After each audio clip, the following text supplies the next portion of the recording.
Well, hello there, folks, and a very warm welcome, as usual, back to What's for Tea. It's lovely to see you again, as usual, and I hope that I do find you very well indeed. So today for you, I've got this very quick and very easy recipe for cheese oatcakes. These are absolutely fabulous with a big bowl of warm tomato soup. And as usual, all of the ingredients will be in the show more box underneath the video, but I will put them on screen as we go. So as you can see, there are not many ingredients at all. So I've got some grated cheddar cheese, I've got some fine oatmeal, I've got some hot water, a wee dash of salt, and then just a wee knob of butter as well. Things you're going to need is obviously an oven tray with greaseproof paper, your wee cookie cutter, and then a cooling rack as well. The cookie cutter I am using is 6 centimetres across. So just pop your oatmeal into a bowl. If you don't have very fine oatmeal, you can put ordinary oats into a blender and just make them nice and fine, but we can find this stuff here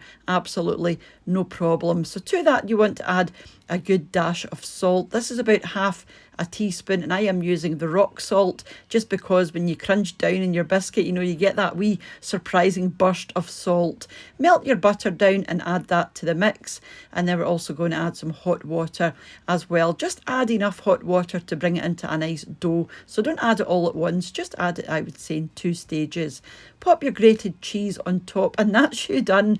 All you have to do is mix this well together with a wooden spoon, and it will come together in literally a minute. It really doesn't take long at all. But like I said, do add your water in half and then half again, just until it comes into a nice ball like this. Now we're going to cover this and let this sit for about 10 minutes, just to let the oats absorb all of that lovely butter and also the water. So just loosely cover this in some cling film, or you don't even need to cover it, you can just leave it as it is. But I do have a cat and he gets into everything, so I like to cover these kinds of things. So like I said, around about 10 minutes, just to let everything soften up a good bit. Then after 10 minutes you can come back, take your wrap off if you're using wrap, and then just get it into your hands and form it into a nice smooth ball just like this. And it's really, really easy. Pop some oats down on your work surface. This is a completely gluten-free recipe. You could pop some flour down if you prefer, but then it wouldn't be gluten-free if you're using normal flour. So I'm just adding some oats just to make sure it doesn't stick.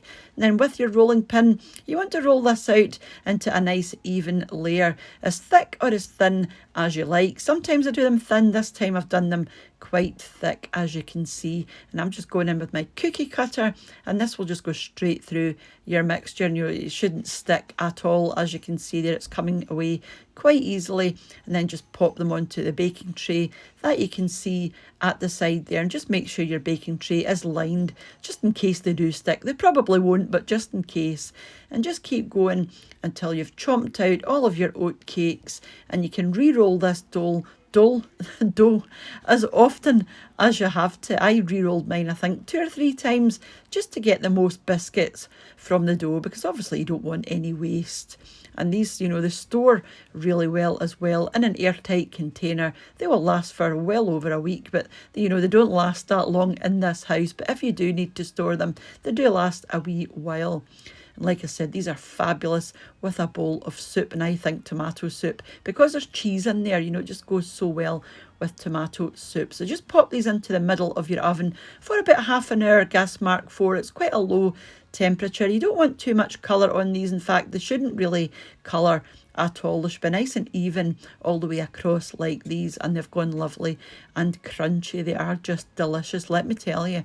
So let these cool completely if you're planning on putting butter on the top, because obviously you don't want your butter sliding all over the place. And this is typically how we would have them, just a wee scrape of butter or maybe an extra wee bit of cheese on the top. But like I said, amazing with a bowl of tomato soup, and I really do hope you give those ones a go, because they just are so easy. So thank you very much for watching if you're leaving at this point, and a huge thank you as usual to the supporters of the channel over on my Patreon page, to the channel members here on YouTube as well, and for you all for watching and leaving your lovely comments, and for those that share the videos as well, it's all very much appreciated. And I will catch up with you during the week for another wee recipe, or back on Saturday for my wee shopping unbagging, or back on Sunday for our weekly Meals of the Week video, my favourite time of the week on the channel. So hopefully I will see you back for one or all of those. But whenever you choose to join me again, have a wonderful rest of your day, and I'll catch you off as soon back here on What's for Tea. Bye now.